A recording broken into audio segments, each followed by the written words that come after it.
Olá! Quando os pais colocam os filhos na escola, sabem que lá é o lugar em que eles vão receber uma educação complementar. Vão aprender o que os pais não podem ou não estão aptos a ensinar em casa. Mas o que muita gente esquece é que as escolas não preparam os alunos para a vida profissional. Alguns especialistas garantem que a educação para o mercado de trabalho deve começar desde cedo. Os pais podem e devem incentivar a conquista da independência intelectual e financeira em qualquer área de atuação. Que tal, por exemplo, oferecer um estágio a uma criança de 7 anos? Quem vai contar mais sobre isso para a gente é João Alberto Simeão, administrador, consultor de empresas familiares e diretor da Simeão e Gucci Consultoria e Associados. Simeão, como que é isso? A partir de que idade que a criança deve ser educada para o mercado de trabalho? Bom, dentro da minha experiência, eu tenho observado que se você começar a estimular a criança a partir dos 7, ela está pronta. E se você começar aos 7, até ela fazer o curso superior, ela tem 15 anos aí que você pode ajudá-la a se preparar para a vida profissional. Bom, você já está preparando aí o workshop sobre esse assunto, né? Por quê? Por que você percebeu que as crianças precisam ser preparadas antes? Como que é a nossa realidade hoje e o que isso afeta na vida profissional da pessoa? O que me levou a fazer esse workshop já há algum tempo é que eu queria conscientizar os pais da necessidade de mostrar a eles que os filhos estão sozinhos no mundo. Embora tenha pais, professores e amigos e outras pessoas, na verdade, no item profissional, o jovem está sozinho. Ninguém ajuda ele, ninguém dá suporte a esse jovem até ele chegar aos 16 anos, 17, é a hora que ele tem que decidir para o curso vestibular e ele está em dúvidas, como todos os demais estão. Então eu queria conscientizar os pais da necessidade de começar cedo.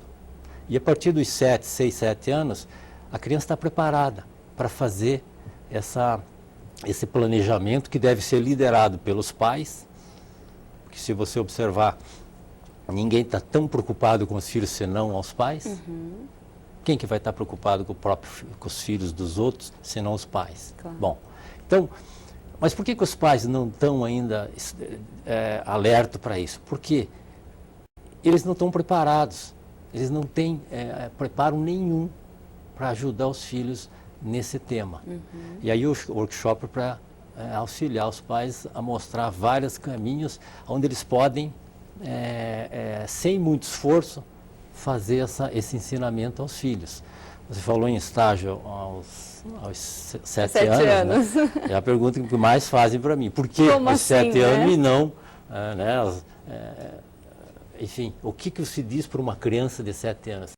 Eu não digo muito para a criança, eu faço mais um contato com a criança. Mas para os pais, a primeira coisa que eu digo para os pais, por favor, não deixe essa criança ter problema em português e matemática, as disciplinas de português e matemática.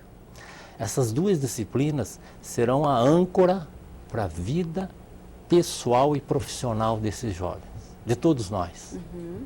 E, no entanto, a gente vê que essas duas matérias, a grande maioria dos jovens ou gosta de uma, ou gosta da outra, ou não gosta de nenhuma.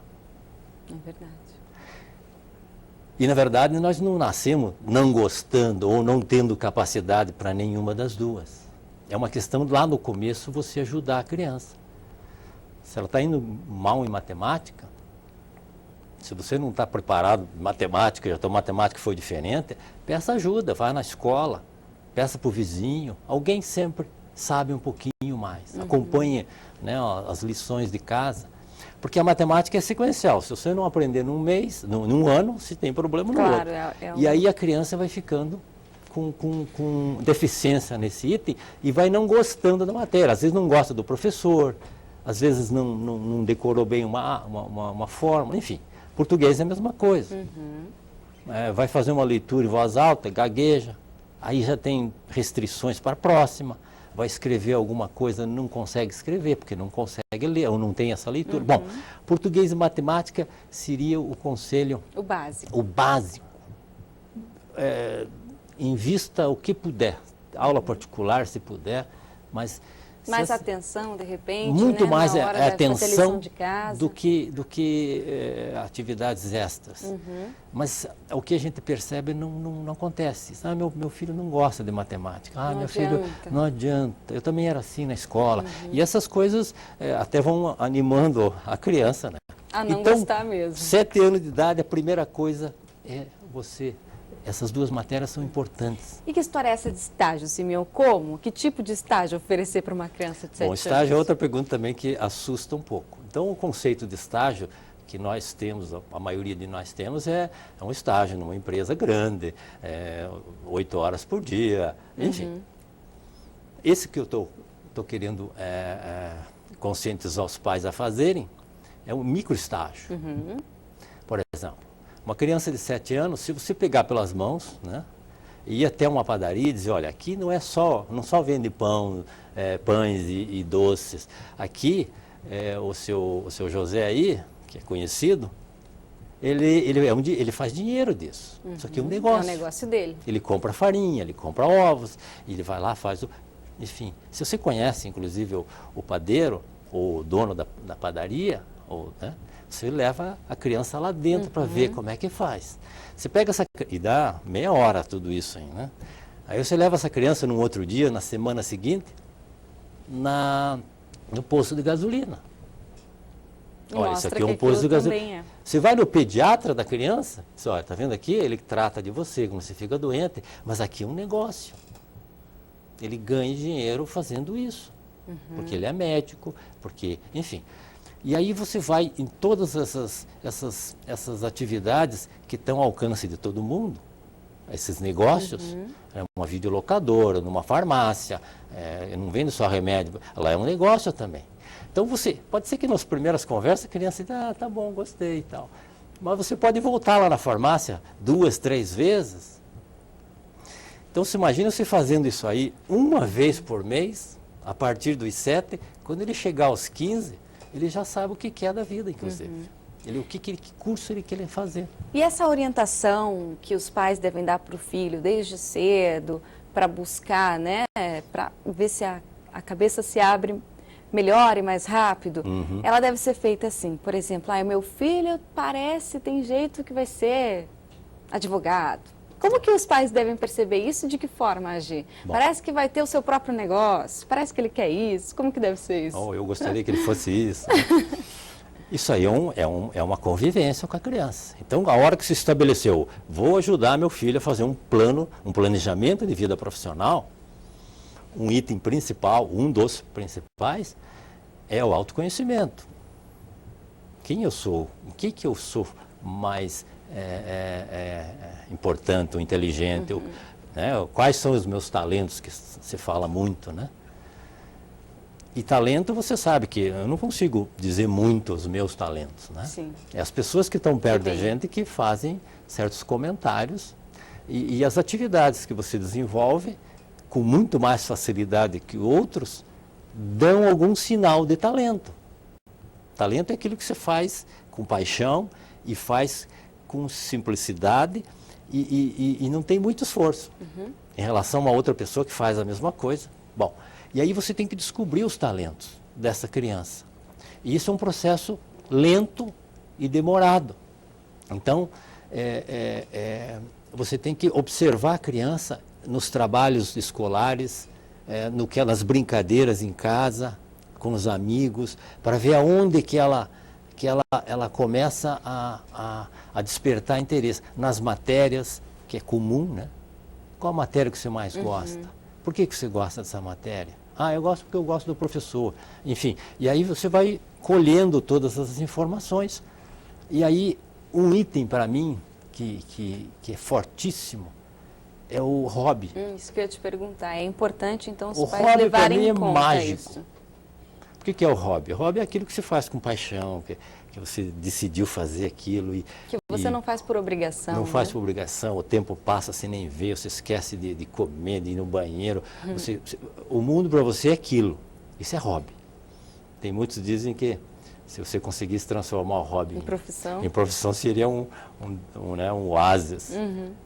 Mas aos pais dizem para mim, mas hobby, você está falando em hobby? Vá lá em casa ver quantos que eles começaram e não terminaram nenhum. Eu disse, pois é, os meus filhos, tenho 2, os 2, um parou no 8º, outro parou no 10º. Porque é o conceito de hobby. Sim. Se tenta um, não gostou, passa para o outro. Vai aprendendo. Até que você engata nenhum que você se... Bom, mas os benefícios do hobby, o que que é?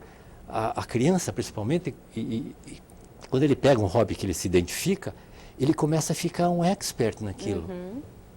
Ele começa a ficar tendo mais conhecimentos que as outras crianças da idade dele. Porque ele começa a ler, ele começa a se relacionar com outras pessoas, com adulto até. Meus filhos, um era avião, parou no avião e o outro parou no carro.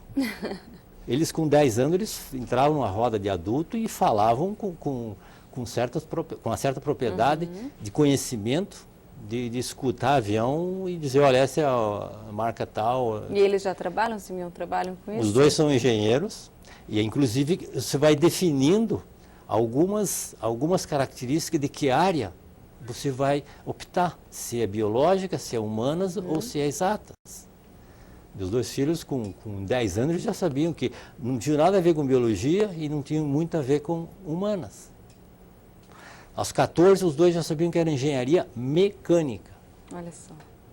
E hoje em dia a gente vê vários adolescentes prestando vestibular, não tem nem certeza do que querem, muitos desistem, alguns continuam o curso só para não perder, né, a faculdade, e acabam virando profissionais intermediários, regulares, porque você está numa atividade sem aquela paixão, sem aquele preparo, porque paixão até você pode ter, mas preparo, aí você fica na média. E eu acho que nenhum pai quer um filho na média. Claro que não. Ele quer acima da média. Então, essas dicas, né, de estágio, de hobby, por exemplo, ajuda a criança a descobrir os seus pontos fortes. Mas é claro que também os pais não devem fazer com que os filhos não vivam esse universo de criança mesmo, a infância. Claro, tudo tem que ser explicado, tudo tem que ser prestado atenção, mas sem perder a essência da infância, né? Eu acho isso excelente pensar assim, porque senão você vira a criança num robô, né? Nesses esportes olímpicos, por exemplo, a gente vê muitas dessas histórias, né? Pega uma criança com 7, 8 anos ou até menos e já aí tem um horário, uma carga de trabalho naquilo, uma rotina que para mim é exagerado isso. Mas o que eu não vejo é nada dos pais, na maioria das vezes, reservar algum tempo para planejar a vida profissional do filho. E como eu disse antes, é por falta, às vezes, de tempo e de conhecimento mesmo, de preparo. O que eu vou ensinar para o meu filho? Não sei. E aí nós temos que procurar, né? Nós temos que ir atrás de informações e conhecimento. Muito bem. Como educar os filhos para o mercado de trabalho? A gente continua essa conversa no próximo bloco. É só um minuto, é seu direito, volta já.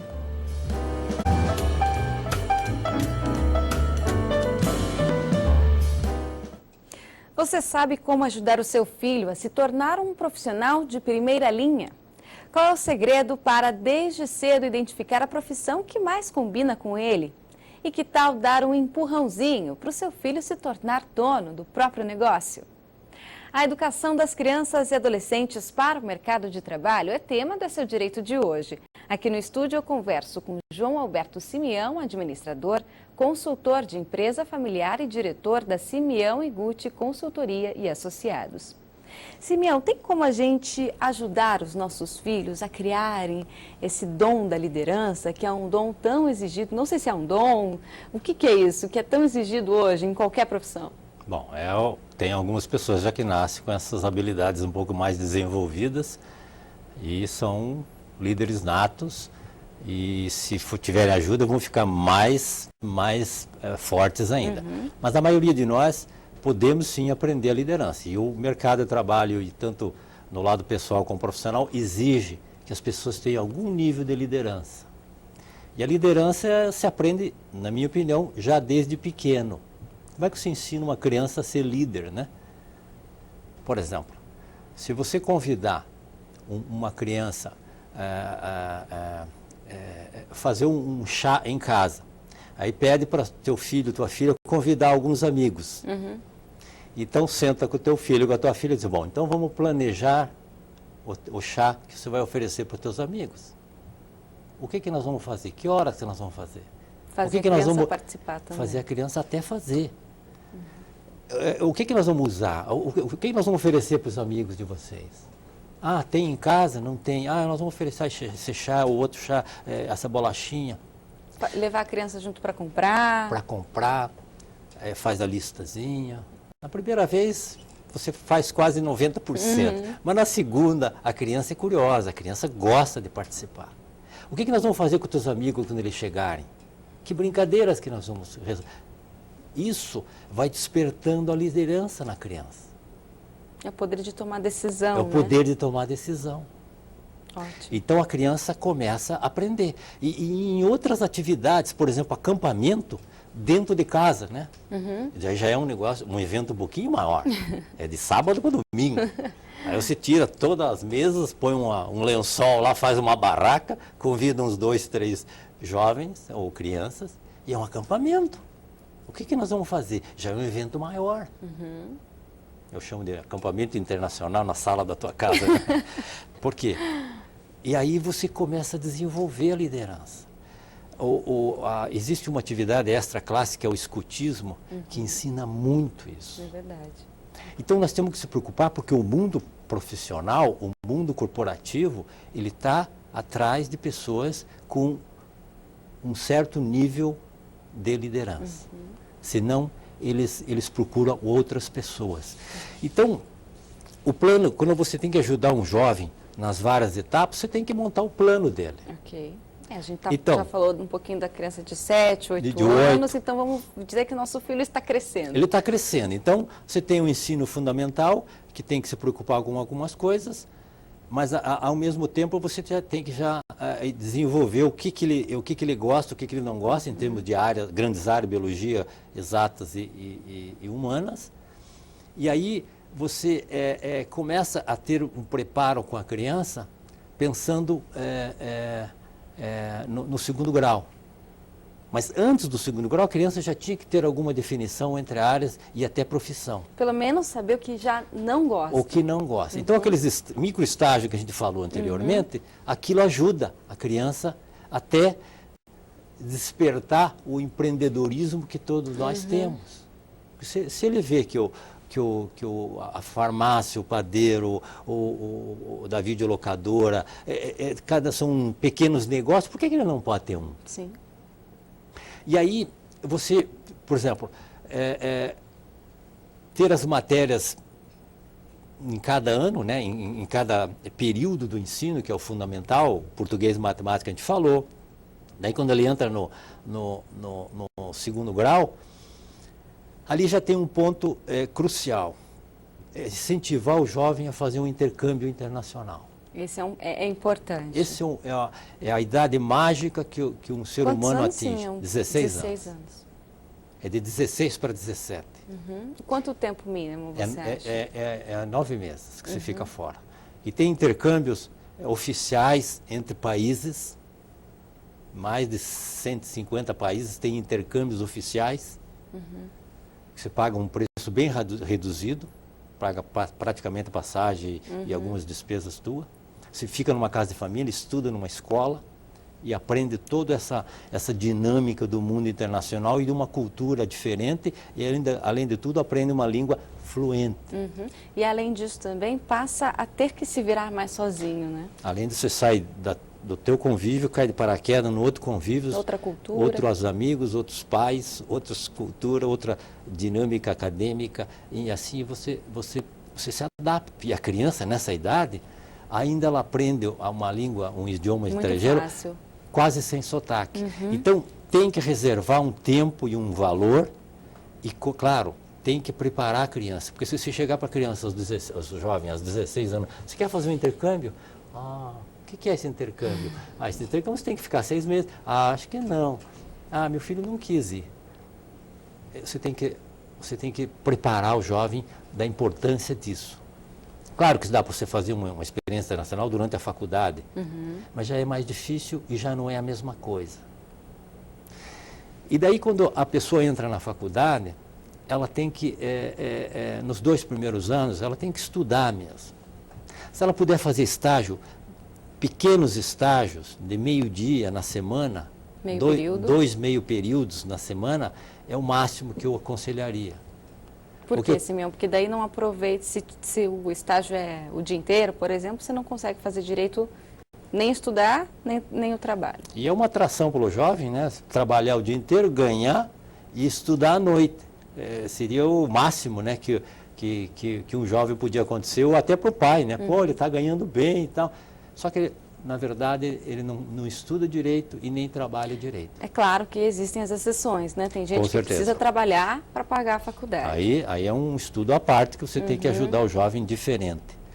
E aí, quando ele termina a faculdade, já com alguns estágios, com todo esse preparo, ele está muito mais... ele é um candidato muito mais forte para as entrevistas de trabalho do que um que não teve auxílio a partir dos 7 anos. Então ele vai conseguir trabalhar numa boa empresa. Daí a gente aconselha, para completar o plano de vida profissional, trabalhar uns 3 ou 4 anos para tentar conseguir conhecer a área de concentração e depois fazer um pós-graduação. Uma especialização. É o que a gente vê hoje em dia, muito jovens saindo já da faculdade e já se matriculando numa pós. E aí ele está praticamente continuando a vida acadêmica que ele tinha, e ele tem um pouco mais, claro, mas ele não aproveita. O ideal é esperar um pouquinho. O ideal é trabalhar, até para afunilar um pouco mais a tua área de concentração, e depois entrar numa especialização forte, né? Também não adianta entrar num curso de especialização, mais ou menos. Como também não adianta o pai colocar os filhos no curso elementar ou em escolas fáceis. Meu filho está com problema matemático, acho que na outra escola ele vai passar. Ou se ele está no 2º grau, como é que ele vai? Não pode reprovar, então vai para uma escola mais simples. Aí, quando ele entra no mercado de trabalho, ele vai ser eliminado, ele vai ser rejeitado. E aí, todo mundo fica olhando para os jovens, mas como você fez tudo e agora não consegue emprego? Ele não está preparado. Porque as dificuldades também fazem parte do aprendizado. Fazem parte do aprendizado. Claro que tem que ter a participação dos pais para que essa atividade do planejamento de vida profissional seja completada. Simeão, a mãe e o pai possuem papéis diferentes na educação dos filhos? Infelizmente. A mãe, ela tinha que ser condecorada 5 vezes e o pai meia. Porque a educação, 90% da educação do filho é a mãe que dá. É a mãe que dá. O pai pode ser eu trabalho com empresa familiar e sei disso. O pai comanda 5.000 pessoas, tem uma empresa grande, é um líder, mas ele não consegue, ou ele não faz o que devia ser feito para os filhos. A mãe faz. E às vezes com pouco preparo, mas ela faz. Ela tem mais sensibilidade. Então, isso, imagine se você ajudar essa mãe a fazer melhor. Claro. Os filhos vão ficar muito melhor preparados. Eles vão ficar muito mais preparados. Então, é a mãe que no papel de ajudar os filhos na vida profissional, a participação dela é muito significativa. Por isso que ela tem que se preparar também. Porque se ela não está preparada, ela não consegue transmitir o lado profissional. Ela vai transmitir só o lado mais pessoal. Ela tem que ter um preparo para a vida profissional para poder passar para os filhos. Simeão, hoje em dia a gente vê os jovens, principalmente, fazem muita coisa ao mesmo tempo, né? Tem muita coisa realmente para ser feita, porque hoje tem internet, celular, daí tem o futebol, o balé. Como que os pais, fora a escola, né? Como que os pais podem ajudar os filhos a organizar esse tempo e não desperdiçar? Isso aí é um item interessante, é a administração do tempo. Isso não é só criança que tem problema, adulto tem problema também. Mas daí para se tornar um adulto organizado. Se o adulto tem problema, como é que ele vai ensinar a criança, né? Então, a falta de tempo, na verdade, ninguém tem, né? É falta de prioridade. Você tem várias coisas e você não se define por nenhuma. Então, daí você fica fazendo um pouquinho de cada coisa. E aí você fica mais ou menos em tudo. E o mundo hoje não está para mais ou menos em tudo. Ele está para... Mais em tudo. Ou ser excelente em um e bom no outro, nos demais. Então, a administração do tempo tem que vir desde pequeno, inclusive. Eu tenho um cronograma de atividade que eu passo para os jovens, de segunda a domingo, das 7 da manhã às 11 da noite, de hora em hora. De segunda a domingo, das 7 da manhã, de hora em hora, até 11 da noite. O que você faz nesse tempo? O jovem tem que escrever ali. Aí, durante a manhã eu vou para a aula, de tarde eu estudo aqui, mas eu vou para o balé ali, eu vou para... Enfim, eles ficam colocando até 11 horas da noite. Daí a gente fica analisando as atividades que ele faz, se vai ajudá-lo no plano de vida profissional dele. Se você já identificou que ele tem ligação com engenharia, ou com arquitetura, ou com medicina, você tem que começar a desenvolver atividades relacionadas a isso. Por exemplo. Ou pelo menos dar prioridade a essas atividades. Dar prioridade, por um período de tempo. Então você tira, por exemplo, as pessoas dizem exercícios, né? Eu sempre digo, você tem que fazer exercícios, tem que cuidar do teu corpo, né? Ah, eu faço isso então. Toda noite ele joga bola ou participa. Olha, e as outras coisas que também são interessantes para você atingir o teu objetivo profissional. Então faça 2 vezes por semana só a atividade física e os 2 outros dias faça outra coisa. Então você tem que ajudar os filhos nessa administração do tempo, porque eles também não conseguem. Eles acham que fazendo atividade física todas as noites ou todas as tardes, ele tá bem. Um outro exemplo comum, a pessoa está aprendendo alemão. Ah, está aprendendo alemão? Tô. Que bom, hein? Por que você está aprendendo? Ah, estou aprendendo porque não é bom. Eu digo, chinês é bom, lá o mandarim, espanhol é bom. Como é que está teu inglês? Ah, está mais ou menos. Digo, então, você já descobriu a tua prioridade. Então, para tudo, temporariamente, você pode até voltar para o teu alemão. Mas primeiro, termine o inglês. Termine o inglês. Faça bem feito. Tem algum curso que você vai fazer na Alemanha? Não, não tem. Só estou aprendendo porque... Então, administração do tempo, é isso aí. Muito bem, infelizmente, Simeão, a gente vai ter que acabar, o meu tempo já estourou, mas mais informações você pode encontrar no site www.simeão.com.br. Ok. Mas Seu Direito de hoje falou sobre a educação dos filhos para o mercado de trabalho. A TV Sinal agradece a participação de João Alberto Simeão, administrador, consultor de empresa familiar e diretor da Simeão Iguchi Consultoria e Associados. Você também pode sugerir temas para os nossos programas. Entre em contato com a nossa produção pelo telefone ou e-mail que aparecem aí no seu vídeo. Para acompanhar a TV Sinal pela internet, acesse www.alep.pr.gov.br. Por hoje é só, obrigada pela sua companhia e até a próxima. A gente se vê.